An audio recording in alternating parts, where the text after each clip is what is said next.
Tradition 9. Coda as such ought never be organized, but we may create service boards or committees directly responsible to those they serve. This tradition protects the service structure of Coda to serve the changing needs of the fellowship by stating that Coda as such ought never be organized. The fellowship gives direction to the service boards made up of trusted servants, and the work is done accordingly. These trusted servants do not govern. There are no agendas, rules, or regulations that are enforced by them.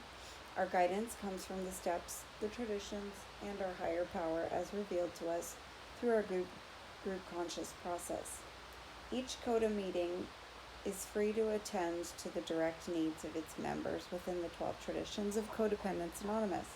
Tradition 9 protects this freedom for each Coda group. Each meeting or service group can support this tradition by rotating service positions.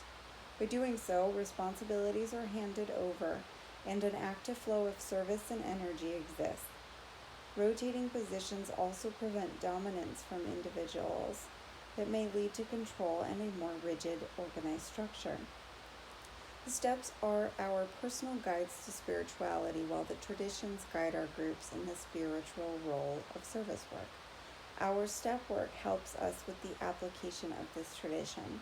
One of the links between Step 9 and Tradition 9 is that both asks us to be responsible. In Step 9, we become responsible to ourselves for our actions and acknowledge our right to be, think, and feel. We acknowledge others' rights to do the same. In Tradition 9, we accept our responsibility to trust the authority of the group conscience of those we are serving. We let go of our personal agendas and are reminded that the power in Coda lies in our collective higher power and the group conscience of our fellowship. Sometimes it is necessary to create boards or committees to fulfill the tasks of service. Some of these tasks include mailing out meeting lists, planning conferences and conventions, and maintaining phone service. Coda's service structure is made up of volunteer service boards and committees serving the needs of our fellowship at large. Some of the services provided internationally are creating literature, publishing and distributing literature, servicing Coda's website, communication with the fellowship, and handling finances. These boards or committees must be diligent in their direct responsibility to follow the group conscience of those they are serving.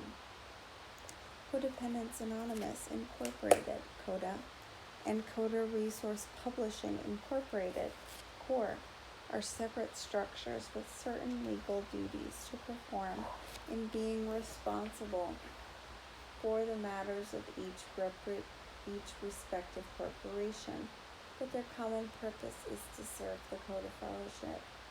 Some Coda communities may incorporate to sign leases for rent requirements, to gain non-profit tax status, to handle insurance liability, and more. All these corporations must also be as free as possible from internal organization. Leaders hold positions of responsibility. The ultimate authority of all these groups is a group conscience. The 12 steps and 12 traditions of Codependence Anonymous guide us all. In the interest of Coda as a whole, Tradition 9 reminds us that Coda is guided by the group conscience of the entire fellowship, not the will of a few individuals.